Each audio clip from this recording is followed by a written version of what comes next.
Ginagawa po tayo emergency light. Balik tayo sa mga dating ginagawa ng araw. Naka-charge siya. Ayan. Pag full charge na siya, iilaw yung yung green. So, ito yung dati niyang battery. Ayan. 4.5 hanggang 6 volt. Ayan.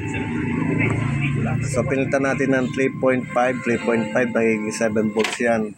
Ayan. Pero kaya naman kasi mahina lang na may ampere yun 120 ampere. Ilang ampere ba to?